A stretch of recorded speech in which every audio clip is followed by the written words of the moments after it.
Hi, இந்த கதையை பார்த்தோம்னா ஒவ்வொரு கட்டத்தையும் ஒவ்வொரு சாப்டரா சொல்லியிருக்காங்க. அந்த வகையில முதல்ல முன்னுரை. சிவப்பு சிவன், கருப்பு ஈசன். ஊர்ல இருக்க குட்டீஸ் எல்லாத்தையும் உட்கார வச்சு அம்மா ஒரு கதை சொல்லிக்கிட்டு இருக்காங்க. ஒவ்வொரு தலைமுறையிலையும் ஒருத்தங்க இன்னொருத்தங்க கிட்ட கதை சொல்லுவாங்க. ஒருத்தங்க சொல்லி இன்னொருத்தங்க கேட்கும் போது கதை கொஞ்சம் கொஞ்சம் மாற்றமாகத்தான் செய்யும். எங்க அப்பத்தா சொல்லி நான் புரிஞ்சுக்கிட்ட விஷயத்த நான் உங்ககிட்ட எல்லாம் சொல்றேன், நீங்க என்ன புரிஞ்சுக்கிட்டீங்களோ அதை நாளைக்கு தலைமுறைக்கு சொல்லுங்கன்ட்டு கதையை ஆரம்பிக்கிறாங்க. இறந்து போனவங்க பெரிய மனுஷங்களாகி கடவுளான கதை எக்கச்சக்கமா உலாவிக்கிட்டு இருக்கு. அப்படி ஒரு கதை நான் சொல்ல போற கதை. நம்ம முப்பாத்தர் ராவணன் மறுபிறவியா கோரனாரா வந்து பிறந்தாரு. இது 600 வருஷத்துக்கு முன்னாடி நடந்த கதை. இந்த ஊர் ஆண்டுகிட்டு இருந்த இளவந்தர ராஜா சிவனுக்கு பெரிய ஒரு கோயிலை கட்டணும்ட்டு இந்த கதை சொல்லிக்கிட்டு இருக்காங்கல்ல, அவங்களோட முப்பாத்தனார கேட்டிருக்காங்க. ஓகே சொல்லி பொதிகை மலை காடுகள்ல இருந்து மத்தாளப்பாறைக்கு வந்திருக்காங்க. சொல்ல போனா கோயில் கட்டுறதுக்காக ஒரு இடப்பெயர்ச்சியே நடந்திருக்கு. இப்போ கோயில் கட்டுறதுக்கு மண்ணை தோன்றாங்க. செம்மாணிக்க கல் ஒண்ணு கிடைக்குது. உடனே நியூஸ் எல்லா திசைக்கும் பரவிருச்சு. உடனே பக்கத்து ஊர் ராஜாங்களுக்கெல்லாம் அது மேல ஒரு ஆசை, எப்படியாச்சும் அந்த கல்லை கைப்பற்றணும்ட்டு. இப்போ கோயில் கட்ட 20 வருஷம் ஆகுது. அந்த 20 வருஷத்துல கல்லை கைப்பற்றக்கு 2 போர் நடந்தாச்சு. போர்ல தோக்க இருந்த ராஜாவையும் ராஜாங்கத்தையும் முப்பாத்தர் கோரனார் உயிரை கொடுத்து காப்பாத்துறாரு. இப்படி உயிரை கொடுத்து ராஜாங்கத்தை காப்பாத்தின கோரனாருக்காக இளவந்தர ராஜா சிவன் கோயிலை எழுப்பி சுத்தி இருக்கிற நிலம் எல்லாத்தையும் கோரனார் ஊர்க்காரங்களுக்கே எழுதி வச்சிருக்காரு. இந்த முப்பாத்தங்களும் செம்மாணிக்க கல் எடுத்து கோரனாரோட முகத்தை செதுக்கி இளவந்தர ராஜாக்கு கிஃப்ட் பண்ணிருக்காங்க. அந்த செம்மாணிக்க கல்லுல செதுக்கின உருவம் இன்னைக்கும் இந்த சமஸ்தானத்துல ரகசிய அறையில யாருக்கும் தெரியாம ரொம்ப பாதுகாப்பா இருக்கு. எத்தனையோ பேர் தூக்க பார்த்தாங்க, எதுவுமே முடியல. கட் பண்ண பிரிட்டிஷ் கேம்ப் போட்டிருக்காங்க. இன்னைக்கு நைட்டு சமஸ்தானத்தோட குமாஸ்தா ஜம்முன்னு ஜாலியா உட்கார்ந்து வெத்தலை பாக்கு போட்டுக்கிட்டு இருக்க கண்ணையாவை பட்டாளக்காரங்க அரெஸ்ட் பண்ணி கூட்டிட்டு போறாங்க. ஆக்சுவலா அம்மா கதை சொல்லிக்கிட்டு இருந்தாங்க பாத்தீங்களா, அதெல்லாம் ஒரு காலம் ரொம்ப வருஷத்துக்கு முன்னாடி நடந்துதான் அந்த கதை சொல்ற சீனுங்க. இன்னைக்கு கண்ணையாவை அரெஸ்ட் பண்ணி உட்கார வைக்க கில்ட்டியா ஃபீல் பண்ணிக்கிட்டு இருக்காரு. டேபிள்ல பார்க்க வாண்டட் லிஸ்ட்ல மில்லரோட பேர் இருக்குது. புடிச்சு கொடுத்தா 10,000 ரூபாய் சன்மானம். ஆக்சுவலா கூடவே இருந்து மில்லரை காட்டி கொடுத்திருக்காரு கண்ணையா. மில்லர் எங்க இருக்காருன்னு போன்ல இன்ஃபார்ம் பண்றாங்க. சாப்டர் 1 குண்டர் புராணம். ஊருக்குள்ள மில்லர் எங்க இருக்காருன்னு கேட்டு எக்கச்சக்கமா அராஜகம் பண்றாங்க பிரிட்டிஷ். ஒரு வயசானவரை கொல்றாங்க, எக்கச்சக்கமா அணைச்சு வச்சு டார்ச்சர் பண்றாங்க. 10,000 ரூபாய் சன்மானம்னு போஸ்டர் ஓட்டுறாங்க ஊருக்குள்ள. இது எல்லாம் சேர்ந்து தகவல் போகுது. Hero entry. ரகடா வந்தவர் இருக்கிற எல்லாத்தையுமே ஷூட் பண்ணி பயங்கரமா கொல்றாரு. அப்படி கொன்னுட்டு மில்லர்னு இருக்கிற போஸ்டர்ல ரத்தத்தால மேல கேப்டன் எழுதிட்டு போறாரு. Title Captain Miller. கேம்பில் இருக்க கண்ணையா நடந்த எல்லாத்தையுமே மிலிட்டரிக்காரங்க கிட்ட சொல்லிக்கிட்டு இருக்காரு. எல்லார்கிட்டையும் சொல்லல, ஒருத்தர் கிட்ட மட்டும் ரொம்ப ஃபீல் பண்ணி சொல்லிக்கிட்டு இருக்காரு. ஒரு காலத்துல மில்லருக்கு பிரிட்டிஷ் மேல இவ்வளவு ஆத்திரம் எல்லாம் கிடையவே கிடையாதுன்னு சொல்ல பிளாஷ் பேக். கோவில்ல பூஜை நடந்துகிட்டு இருக்க ஹீரோவோட குரூப்பை யாரையுமே கோயிலுக்குள்ள விட மாட்டேங்கிறாங்க. ஆனா பாருங்க, சமஸ்தானத்தோட ராஜாக்கு ஒரு இளவரசி சூப்பரா இருப்பாங்கன்ட்டு ஒரு நியூஸ். ஹீரோ தன்னோட ஃப்ரெண்டோட சேர்ந்துக்கிட்டு எப்படியாச்சும் இளவரசியை பாத்திரணும்ட்டு பூ தூக்குற மாதிரி உள்ள போக இளவரசியையும் பாக்குறாங்க. இந்த சமஸ்தான ராஜா இளவரசியை கூப்பிட்டு கோயிலுக்கு வெளியில இருக்கிற இடம் ஃபுல்லா நம்புல்துதான். அங்க இருக்கிற மக்களை விரட்டிட்டு ஒரு பெரிய மாளிகையை கட்டி உனக்கு சீதனமா கொடுக்க போறேன்னு பேசிக்கிட்டு இருக்க இளவரசி அழகுல மெய் மறந்து நிக்கிறார் நம்ம ஈசாங்கிற ஹீரோ. அப்போ இளவரசன் ஈசாவை பார்க்க எஸ்கேப்ன்ட்டு ஓடுறாங்க. இளவரசன் ஆட்கள் அனுப்ப ஹீரோவை ஒரு படையை தேடுது. ஆனா ஓரமா கமுக்கமா வந்துகிட்டு இருக்க ஒரு சாஃப்டான கை வந்து நம்ம ஹீரோவோட கையை பிடிக்குது. யாரா இருக்க முடியும்? ஹீரோ இன்ஜென்ட்ரி. ஈசாவை தேடிக்கிட்டு இருக்கவங்க இருந்து ஈசாவையும் ஃப்ரெண்டையும் ஹீரோயின் காப்பாத்தி கோயிலுக்கு பின்புற வழியில அனுப்பி விட்டுறாங்க. பார்த்தா ஹீரோயின் ராஜ பரம்பரையை சேர்ந்தவங்க தான். இளவரசி அழகா இருந்தாங்கன்னா கூட ஹீரோயினோட இந்த கேரக்டர் ஹீரோவோட ஹார்ட்டை கேப்சர் பண்ணிருச்சு. ஹீரோ ஈசா தன்னுடைய இடத்துக்கு போறாரு. அங்க இருக்கிற ஒரு பொண்ணை விசாரிக்க ஹீரோயின் பேரு வேல்மதி. ராஜாவோட அண்ணனோட பொண்ணு. சின்ன வயசுலயே அப்பா அம்மாவை இழந்துட்டாங்க. ராஜாவும் சேனாதிபதியும் தான் வேல்மதியை வளர்த்திக்கிட்டு வராங்க. ஆனா ஊருக்குள்ள இருக்க தகவல் படி வேல்மதியோட அப்பா அம்மாவை ராஜா தான் கொன்றிருக்காருங்கிற ஒரு தகவல் இருக்கு. கூடவே ஊருக்குள்ள சுத்திக்கிட்டு இருக்க இன்னொரு நியூஸ் என்னன்னா, ராஜாக்கு ஒரு செட்டப் இருக்குது. அந்த செட்டப்க்கு காந்தியாங்கிற ஒரு பொண்ணு இருக்குது. ராஜா குடும்பத்துல எத்தனை கனெக்ஷன் எல்லாத்துக்கும் ஒரே குழப்பம். அது கிடக்கட்டும், எனக்கு என்னன்னா நம்ம யாருன்னு தெரிஞ்சும் நம்ம கையை புடிச்சு காப்பாத்தி விட்டுருக்காங்கல்ல வேல்மதி, நைஸ் மதின்னு ஃபீல் பண்ணிக்கிட்டு இருக்காரு. நான் முன்னாடி இருந்திருந்தா அந்த பொண்ணு என் கையை பிடிச்சிருக்கும்டா. ஓவர் ஃபீலிங்கு உடம்புக்கு ஆகாது, பாத்துக்கன்னு ஃப்ரெண்டு சொல்லிக்கிட்டு இருக்காரு. ஆனா நம்ம ஹீரோக்கு அதெல்லாம் ஏறவே இல்ல. அந்த பக்கம் ஊர்க்காரங்க கோயிலுக்குள்ள வந்துட்டாங்கன்னு சொல்லி ராஜாவும் அவருடைய பையனும் சிப்பாய்களை வச்சு பயங்கரமா அடிச்சுக்கிட்டு இருக்காங்க. அரண்மனையில இளவரசி இருப்பாங்கல்ல வேல்மதியை கூப்பிட்டு, ராஜாவான உங்க சித்தப்பாக்கு எதிர்ப்பா நீ போகாத, விஷயம் தெரிஞ்சிச்சுன்னா ரொம்ப தப்பா போயிருன்னு அட்வைஸ் பண்ணிக்கிட்டு இருக்காங்க. ஆனாலும் வேல்மதி சில பல யதார்த்தங்களை பேசிக்கிட்டு இருக்காங்க. சமத்துவம் ரொம்ப ரொம்ப முக்கியம்னு பேசிக்கிட்டு இருக்காங்க. பதிலுக்கு இளவரசி சொல்றதுதான் பங்கமான விஷயம். யாரு எங்க என்னவா இருந்தாலும் பெண்கள் நாம அடிமையாத்தான் இருப்போம். அந்த நிலையை மாத்திரக்கு யோசிட்டு போயிடுறாங்க. அந்த பக்கம் ஈசா பிரிட்டிஷ் ஆர்மியில சேர போறன்னு முடிவெடுக்கிறாரு. ஆனா ஆர்மிக்கு போறதுக்கு முன்னாடி வேல்மதியை அப்ரோச் பண்றேன், அவங்க தலையாத்திட்டாங்கன்னா ஆர்மிக்கு போக மாட்டேன், தலையாத்திட்டாங்கன்னா ஆர்மிக்கு போயிருவேன்னு சொல்லிக்கிட்டு இருக்க ஈசாவோட அண்ணா ஆனா செங்கோலன் வராரு, கேஷுவலான என்ட்ரி. இவர் சுதந்திரத்துக்காக பிரிட்டிஷ்க்கு எகெயின்ஸ்டா போராடிக்கிட்டு இருக்காரு. ஆனா ஈசா பிரிட்டிஷ் கூட சேர போறேன்னு சொல்றாரு. இப்போ அண்ணனுக்கும் தம்பிக்கும் வாக்குவாதம். அண்ணன் என்ன சொல்றாருன்னா, வெளியூருக்காரன் நம்ம ஊர்ல ஆட்சி செய்ய கூடாது, நம்ம மண்ணை நம்ம ஆட்கள் தான் ஆட்சி செய்யணும், அதுக்கு பிரிட்டிஷ் இருக்க கூடாது, வெளியே துரத்தணுங்கிற மாதிரி பேசிக்கிட்டு இருக்க. சோ வெள்ளையனுக்கு ஆதரவா போகாதன்னு திட்டிக்கிட்டு இருக்காரு. இதை கேட்டு ஈசா டென்ஷன் ஆயிட்டாரு. வெள்ளைக்காரனை துரத்தி ராஜாவை உட்கார வைக்க போறீங்க, நம்மள கோயிலுக்குள்ள விட மாட்டேங்கிறாங்க, செருப்பு தர மாட்டேங்கிறாங்க, ரொம்ப கேவலமா நடத்துறாங்க. வெள்ளைக்காரன் எனக்கு ஆர்மியில பூட்ஸ் கொடுக்கறான், சமமா உட்கார்ந்து சோறு போடுறான், முக்கியமா மரியாதை தரான். என்ன பொறுத்த வரைக்கும் யார் ஆட்சி செஞ்சாலும் கவலை இல்ல, எனக்கு மரியாதை வேணும்னு ஃபீலிங்கா ஒரு விஷயத்த சொல்றாரு. அம்மா எல்லாத்தையும் மதிச்சாங்கல்ல. என்ன ஆச்சுன்னு பாத்தீங்களா, நான் பிரிட்டிஷ்க்கு தான் போவேன், அண்ணனை எதிர்த்துட்டு போறாரு. நேரா கோயிலுக்கு போக ட்விஸ்ட். வளர்மதி வேற ஒரு பையன் கூட எஸ்கேப் ஆக பாக்குறாங்க. இது தெரிஞ்சு ராஜாக்கள் ஆளுங்க எல்லாமே சுத்து போட ஈசா வேல்மதியை காப்பாத்தி கோயிலுக்கு வெளியில கூட்டிட்டு வராரு. பாய் சொல்லிட்டு அந்த பையன் கூட ஓடிட்டாங்க. ஐ மீன் லவ் பண்ணிக்கிட்டு இருந்திருக்காங்க, எங்களை சேர்த்து வச்சிருக்கு, தேங்க்ஸ் ராஜா வந்து கிளம்பிட்டாங்க. பாவம், லவ் பண்ணி 48 மணி நேரம் கூட ஆகல, நறுக்குன்னு ஒரு சம்பவம். அப்புறம் என்னங்க, நம்பால் நேரா பிரிட்டிஷ் ஆர்மிக்கு போறாரு. அங்க போக ட்ரைனிங் ரூல்ஸ்னு பெண்ட கழுட்டுறாங்க. ஆனா ஈசா ஜாலியா இருக்காரு. எல்லாரும் பிரிட்டிஷ் ஆர்மியில இருக்காங்க பாருங்க, நம்ம ஊர் பேரு அந்த வாயில நுழையாது, சோ அவங்களுக்கு கூப்பிடுறதுக்கு ஈஸியா இருக்கிற மாதிரி ஒருத்தங்களுக்கும் பேர் மாத்துறாங்க. அப்படி நம்ம ஹீரோக்கு வந்த பேர் தான் மில்லர். அங்க கேம்ப்ல நம்ம ஈசா கூட இன்னும் 2 பேர் இருக்காங்க. ஒருத்தர் பேரு ரஃபி, அவருக்கு பேர் மாற்றம் எல்லாம் செய்யல, ஏன்னா அவங்க வெச்ச பேரை மாத்த மாட்டாங்களாமா. இன்னொருத்தருக்கு பிரிட்டிஷ்காரங்க ஸ்டீஃபன் பேர் வச்சிருக்காங்க, அந்த பேரை அவர்னால உச்சரிக்கவே முடியல. இப்படி இவங்க எல்லாம் ஒரு கேங்கா இருக்க. ஆர்மியில இன்னொருத்தர் இருக்காரு, அவரு நம்ம ஸ்டீஃபனை பார்த்து எரும மேய்ச்சவன்லாம் இங்க வந்திருக்கேன்ட்டு ஒரு மாதிரி பாக்குறாரு. எங்க போனாலும் இப்படி ஒரு ஜீவராசி வந்துருச்சே அப்படின்ட்டு ஹீரோ யோசிச்சுக்கிட்டு இருக்க. அதெல்லாம் லெட் இட் பீன் விட்டுட்டாரு. இப்போ நம்ம ஈசா மில்லர்ங்கிற பேரை மாத்தி மாத்தி சொல்லி பாக்குறாரு. சிப்பாய் மில்லர், ஜெனரல் மில்லர், ஜவான் மில்லர். ஆனா இந்த பேர்ல எதுவுமே ஒரு ஈர்ப்பு இல்ல. அப்ப வருது ஒரு யோசனை, கேப்டன் மில்லர். இந்த பேர் அவருக்கு புடிச்சு போச்சு. ஆனா கேப்டன் மில்லர் ஆகணுங்கிறத தான் எய்மா வச்சிருக்காரு. பட் ஒரு விஷயம் என்னன்னா, ஆட குளிப்பாத்தி மாலை போட்டு விட்டாங்கன்னா அதை வெட்ட போறாங்கன்னு அர்த்தம். அந்த மாதிரி நம்ம ஆளுகளுக்கு வேலை கொடுத்து ஒரு கௌரவம் கொடுத்தாங்கன்னா அதுல ஒரு இக்கு இருக்குதுன்னு அர்த்தம். நேரா இந்தியர்கள் போராட்டம் பண்ணிக்கிட்டு இருக்க இடத்துக்கு கூட்டிட்டு போய் ஹீரோ கேங் எல்லாத்தையும் இந்தியர்களை ஷூட் பண்ண சொல்றாங்க. ஒருத்தர் ஸ்டீஃபனை கூட அடமண்டா பேசியிருப்பாரு. அவர் என்ன சொல்றாருன்னா, ஒரு நல்ல பட்டத்தை தான் அதிகாரிகள் கொடுக்கிற கமெண்ட்டுக்கு அப்படியே செயல்படணும் இப்படின்னு சொல்லிட்டு எக்கச்சக்கமான இந்தியர்களை ஷூட் பண்ணி கொள்றாரு. ஆனா நம்ம ஈசாவோட பாயிண்ட் ஆஃப் வியூ என்னன்னா, ஒரு வீரன் மனசு சொல்றத கேட்டு தான் செயல்படணும். சோ மில்லர், ரஃபி, ஸ்டீஃபன்னால நம்ம ஒரு ஆளுகளை ஷூட் பண்ணவே முடியல. ஆனாலும் கட்டாயப்படுத்தி ஷூட் பண்ண சொல்ல எல்லாத்தையும் ஷூட் பண்ணி கொள்றாங்க. ஸ்டீஃபன் வருத்தத்துல சூசைடும் பண்ணிக்கிறார். இத பார்த்து மில்லர் பயங்கரமா டென்ஷனாக கமாண்டரை ஷூட் பண்ணி கொலை பண்ணிட்டு சூசைட் பண்ணிக்க பாக்குறாரு. ரஃபி ஹீரோவை தடுத்து நிறுத்தி, நீ சூசைட் பண்ணிக்க கூடாது, தப்பிச்சு போய் ஏதாச்சும் பண்ணி பொலச்சிக்கன்னு அனுப்பி விடுறாரு. நேரா ஊருக்கு போறாரு நம்ம மில்லர். ஹீரோ ஷூட் பண்ணி கொன்னாரு பாத்தீங்களா, அந்த 300 பேர்ல ஒருத்தரா ஹீரோவோட அண்ணனும் இருந்திருக்காரு. இவங்க நடத்தின ஷூட்டிங்ல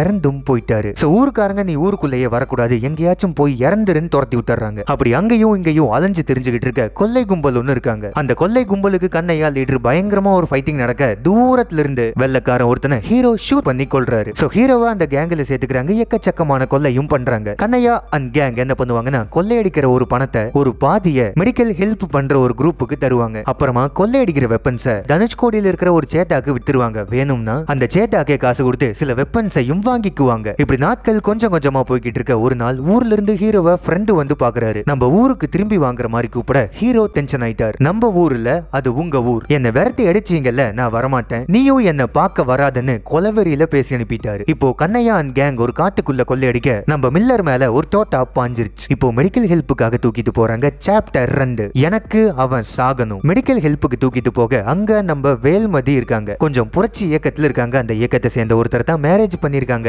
சோகம் பண்ணனா மில்லர் ஷூட் பண்ணாங்கல்ல 300 பேர், அதுல வேல்மதியோட ஹஸ்பண்டும் இறந்திருப்பாரு. ஆனாலும் மில்லருக்கு ட்ரீட்மெண்ட் பாக்குறாங்க. வேல்மதிக்கு ஒரு லீடர் மாதிரி இருக்காரு. அவர் யாருன்னு பார்க்க நம்ம ஹீரோவோட அண்ணன் இருப்பாரு இல்லங்க, அவரோட க்ளோஸ் ஃப்ரெண்ட். நீ எங்க கூட்டத்துல சேர்ந்து எனக்காக ஒரு கொலை பண்ணணும்னு ஹெல்ப் கேக்குறாரு. கவர்னரோட பையனை கொல்லணும்னு ஹீரோ கிட்ட மட்டும் ஹெல்ப் கேட்கல, கண்ணையாவோட கேங் கேக்குறாரு. கண்ணையாவும் அதுக்கு ஓகேங்கிற மாதிரி தான் சொல்றாரு. ஆனா அப்ப பாருங்க ஒரு பஞ்சாயத்து. முகமூடி போட்ட ஒரு கும்பல் இருக்காங்க. அந்த குரூப் என்ன பண்ணி பிடிச்சுன்னா, கண்ணையா ரொம்ப நாளா ஒரு இடத்த ஸ்கெட்ச் போட்டு வச்சிருப்பாரு. அதை இவருக்கு முன்னாடி போய் கொள்ளை அடிச்சுட்டு போயிட்டாங்க. இப்போ அந்த லீடர் அந்த குரூப்பை பத்தி எல்லாம் கேட்க, இந்த லீடருக்கு இந்த முகமூடி கும்பல் யாருன்னே தெரியுது. சோ நான் அவங்கள கண்ட்ரோல்ல வச்சுக்கிறேன், நீ பெருசா எடுத்துக்காத, நான் பாத்துக்கிறேன்னு கண்ணையாவை சமாதானப்படுத்திட்டு போறாரு லீடர். இப்போ வேல்மதி நேரா மில்லர் கிட்ட வந்து, எனக்கு கவர்னரோட பையன் சாகணும், அதுக்கு நீ ஹெல்ப் பண்ணணும்னு கேட்க, ஹீரோ அந்த கொலை பண்ணருக்கு ஓகேங்கிற மாதிரி ஒரு டிசிஷனுக்கு வர பாக்குறாரு. ஊருக்கு போனா பெரிய பெரிய தமாஸ் நடக்குதுங்க. ஊர்க்காரங்களை ராஜா அடிமைப்படுத்தி கோயிலுக்குள்ள வரக்கூடாதுன்னு சொல்லி வச்சிருக்காரு. ஆனா வெள்ளக்காரனை பார்த்து பம்பிக்கிட்டு நிக்கிறாங்க. அப்படி அங்க வந்த வெள்ளக்காரன் என்ன பண்ணாருன்னா, கோயில் சிலைக்கு அடியில ஒரு பொக்கிஷம் இருக்குங்க.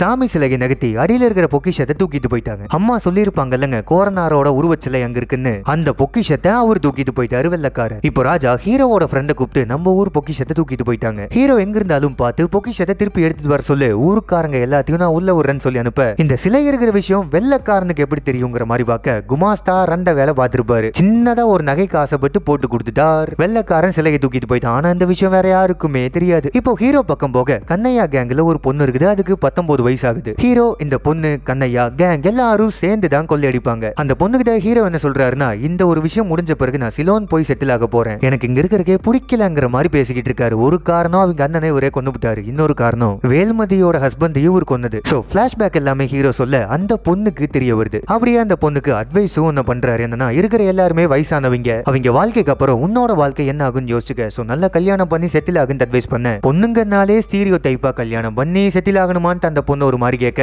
இந்த பாருப்பா நான் பாத்திரம் தேய்ச்சிக்கிட்டு இருக்கேன், நீ துப்பாக்கி தொடச்சுக்கிட்டு இருக்க, நான் கொஞ்சம் முற்போக்குவாதி தான், சோ ஸ்டீரியோ டைப்பா பேசல, ஓ மேல அக்கறையில சொல்றேன்ட்டு அப்படியே பேசிக்கிட்டு இருக்கும்போது ஊர்ல இருந்து ஹீரோவோட ஃப்ரெண்டு வந்து கண்ணையாவை பார்த்து விஷயத்த சொல்ல, நான் வந்தா ஹீரோ கோச்சுக்குவாரு, சோ நான் வரல, நீங்க விஷயத்த சொல்லுங்க அனுப்பி வைக்கிறாரு. நேரா ராஜாவோட பையன் வந்து ஹீரோவை பார்த்து ஊரோட பெருமை போயிருச்சேங்கிற மாதிரி ஃபீல் பண்ணி பொக்கிஷத்தை மீட்டுட்டாங்கிற மாதிரி பேசுறாரு. ஒரு பிளான் ஒன்ன போடுறாங்க. கண்ணையாவோட கேங்கு உள்ள இருக்கும். ராஜாவோட பையன் என்னங்கிறாருன்னா, தன்னோட சார்பில் 5 சிப்பாய்களை கொடுக்குறேங்கிறாரு. ஆனா உசாரா நீங்க போய் ஃபைட் பண்ணி மீட்டுட்டு வாங்க, நான் சேஃபா பணத்தோட உங்களுக்காக வெயிட் பண்ணிக்கிட்டு இருக்கேன்னு சொல்லிக்கிட்டே ஆளை மட்டும் சப்ளை பண்ணிட்டு நைஸா நழுவிடுறாரு. இந்த பயந்தாங்கோலியை யாரா சேனாதிபதி ஆக்குனதுங்கிற மாதிரியே ஹீரோ பாக்குறாரு. சோ எல்லாரும் தயாராகிறாங்க. அந்த கேப்ல ராஜா என்ன பிளான் பண்றாருன்னா, ஒன்ஸ் பொக்கிஷம் வந்த பிறகு ஹீரோவோட சேர்த்து 3 பேரை கொலை பண்ண சொல்லி இப்போ மில்லர் ஒரு பிளான் சொல்றாரு. என்னன்னா, வண்டி இந்த பக்கமா தான் வரும், நடு வண்டியில பொக்கிஷம் இருக்க வாய்ப்பு இருக்குது, சோ கண்ணி வெடி வச்சு வண்டியை தூக்கி பயங்கரமா கன் ஃபயரிங் பண்ணி பொக்கிஷத்தை அட்டாக் பண்ணிரலான்ட்டு ஒரு பிளான சொல்றாரு. இப்போ ராஜாவோட படையிலிருந்து ஒருத்தர் வந்திருக்காரு. அவரை பார்த்து நம்ம கண்ணையா என்ன கேக்குறாருன்னா, பொக்கிஷத்தை கொள்ளையடிச்ச பிறகு உன்னைய நாங்க கொன்னுட்டு அந்த பொக்கிஷத்தை நாங்க தூக்கிட்டு போனா என்ன பண்ணுவேன்ட்டு அவரு பங்கமா ஒரு வேலையை பாக்குறாரு. ஒரு கதையை சொல்றாரு. அதுல நாசுகா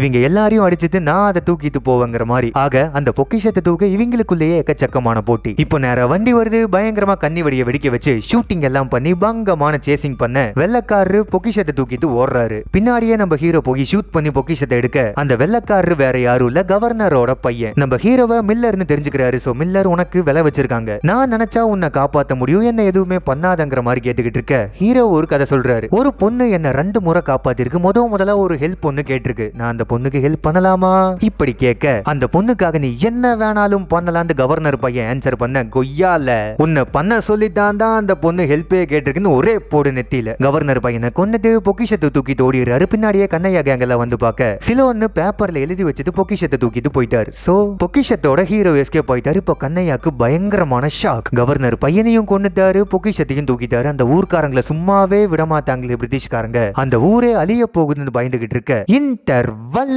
அப்படியே செகண்ட் ஹாஃப் குள்ள போறதுக்கு கொஞ்சம் முன்னாடி இப்பதான் நம்ம வீடியோவை ஃபர்ஸ்ட் டைம் பாக்குறீங்கன்னா February 30 நம்ம சேனலை சப்ஸ்கிரைப் பண்ணி பக்கத்துல இருக்க பெல் ஐகான் அழுத்திங்கன்னா நிறைய காட்டுங்க. அதுல ஆல்ங்கிற பட்டன் அழுத்தினீங்கன்னா தான் நம்ம படன்னு போடுற வீடியோவை நீங்க கடன்னு பார்க்க முடியும். சோ தவறாம பண்ணிக்கங்க. இப்போ நேரா செகண்ட் ஹாஃப் குள்ள போனா ஸ்டார்டிங்ல கவர்னர் நேரா ராஜாவை என்கொயரி பண்ணிக்கிட்டு இருக்காரு. என்னன்னா, இந்த ஊரோட பொக்கிஷத்தை பத்தி நீங்க ஏன் முன்கூட்டியே சொல்லலங்கிற மாதிரி. அப்போ ராஜா பதுங்கி பேசிக்கிட்டு இருக்க, என்னோட பையனை கொன்னது நீங்க தானங்கிற மாதிரி எல்லாம் கேட்க ராஜா ஒரு விஷயத்தை தெளிவா சொல்றாரு. இந்த ஊர் மக்கள் எல்லாம் வெளியூர்ல இருந்து வந்து தங்கிக்கிட்டு இருக்காங்க, எங்க ஊரை சேர்ந்தவங்க கிடையாது. மில்லர் அவங்கள அவங்கள நீங்க என்ன வேணாலும் பண்ணிக்கங்க, சமஸ்தானம் அதுக்கு பொறுப்பு இருக்காதுன்னு சொல்ல வெள்ளக்காரங்க ஊர் மக்கள் எல்லாத்தையுமே கூப்பிட்டு பயங்கரமா அடிச்சு டார்ச்சர் பண்ணி மில்லர் இருக்கிற ஏரியாவை சொல்லுங்கன்னு டார்ச்சர் பண்றாங்க. அதுல என்ன பண்றாங்கன்னா, 1 மணி நேரத்துக்கு ஒருத்தரை கொன்னு மில்லர் அட்ரஸ் கொடுக்க சொல்லி மிரட்டுறாங்க. சோ 1 மணி நேரத்துக்கு ஒருத்தங்களை கொண்டுட்டு வர அந்த ஊர் பார்டர்ல கண்ணையாவோட கேங் எல்லாம் பயங்கரமா ஷூட்டிங் நடத்திக்கிட்டு இருக்காங்க பிரிட்டிஷ்க்கு ஆப்போசிட்டா. ஆனா வெப்பன்ஸ் கம்மியா இருக்க கண்ணையா கேங்னால ஒரு கட்டத்துக்கு மேல போராடவே முடியல. ஒரு பக்கம் ஊர் மக்களை வரிசையா கொண்டுகிட்டே இருக்காங்க, வெப்பன்ஸ் கம்மியா இருக்குது, கண்ணையாவோட கேங்கும் இறந்துருவாங்க. சோ ஊரை ஃபுல்லா காப்பாத்த கண்ணையா சரண்டர் ஆகி மில்லர் இருக்கிற ஏரியாவை சொல்றாரு. என்னன்னா,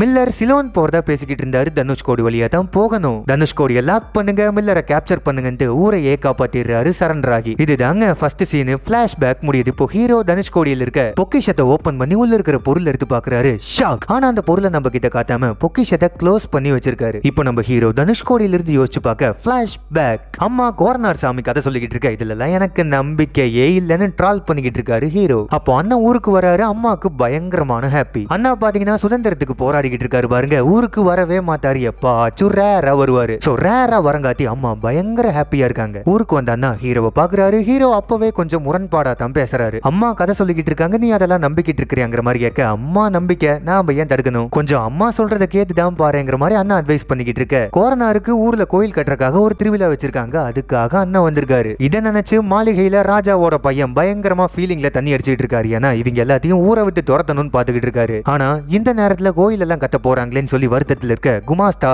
பயங்கரமான தகவல் ஒண்ணு கொண்டு வந்திருக்காரு. ஹீரோவோட அண்ணனை வெள்ளக்காரங்க தேடிக்கிட்டு இருப்பாங்க. சோ வெள்ளக்காரங்களுக்கு தகவல் கொடுத்து நம்ம ஆளுகளையும் அனுப்பி வச்சிருக்கேன், அவங்கள புடிச்சா நீங்க ஹாப்பி தானேன்னு சொல்ல ராஜாவோட பையன் ஒரு மாதிரி சந்தோஷமா இருக்காரு. அங்க ஊருக்குள்ள ஒரு சாங் கோரனாரை பத்தி பயங்கரமா சாங் பாடி டான்ஸ் ஆடிக்கிட்டு இருக்க ஊர்க்காரங்க சிப்பாய் எல்லாம் வராங்க. அண்ணன் எஸ்கேப் ஆகுறாரு. அப்ப வரப்போற சிப்பாய்ங்க எல்லாருமே அம்மாவை தள்ளி விட்டுட்டு போக அம்மா சீரியஸ் ஆகி அண்ணனோட நினப்புல இறந்தே போயிட்டாங்க. பிளாஷ்பேக் ஓவர் ஆகுது. யாரோ ஒருத்தர் வந்து பார்த்து நம்ம ஹீரோவை என்னப்பா நீ ரொம்ப நேரம் இங்கே நின்னுகிட்டு இருக்கேன்னு கேட்க ஹீரோ கிளம்ப போறேன்னு சொல்லிட்டு கிளம்ப இருக்காரு. அப்போ வெப்பன்ஸ் எல்லாம் டீல் பண்ணுவாங்கல்ல சேத்தான், அவர் வந்து ஹீரோவை பார்த்து கண்ணையா ஒரு செய்தி அனுப்பியிருக்காருன்னு சொல்ல ஹீரோக்கு ஒரு முக்கியமான விஷயம் தெரிய வருது. ராஜாக்கு மட்டும்தான் இந்த பொக்கிஷன் தேவைன்னு சொல்லி தூக்கிட்டு வந்திருப்பாரு. ஆனா ஊர்க்காரங்க எல்லாம் இதுல சம்பந்தப்பட்டிருக்காங்கன்னு தெரிய வர அந்த பக்கம் வெள்ளக்கார ஆர்மி நேர தனுஷ்கோடி வந்து ஹீரோவை பத்தி விசாரிச்சுக்கிட்டு இருக்காங்க. ஹீரோ தனுஷ்கோடிக்கு கிளம்பி போயிட்டாருன்னு தெரிய வர ஊர்ல பங்கமான ஃபயரிங். ஹீரோ அண்ட் கேங் வந்து இருக்கிற எல்லாத்தையும் பயங்கரமா கொன்னு கண்ணையாவை ரிலீஸ் பண்ணி வெள்ளக்கார ஆர்மியை ஃபுல்லா கேப்சர் பண்ணிடுறாங்க. அப்போ அந்த ஆர்மியில இருக்கிற நம்ம ஆட்கள் எல்லாத்தையுமே வெளியே போக சொல்ல நம்ம ஆட்கள் மட்டும் தனியா வெளியே வந்துடுறாங்க. அப்போ ஒரு வெள்ளக்காரன் என்ன சொல்ற அப்படின்னா, எங்களை நீ அட்டாக் பண்ணிட்டேன்னா எங்க ஜெனரல்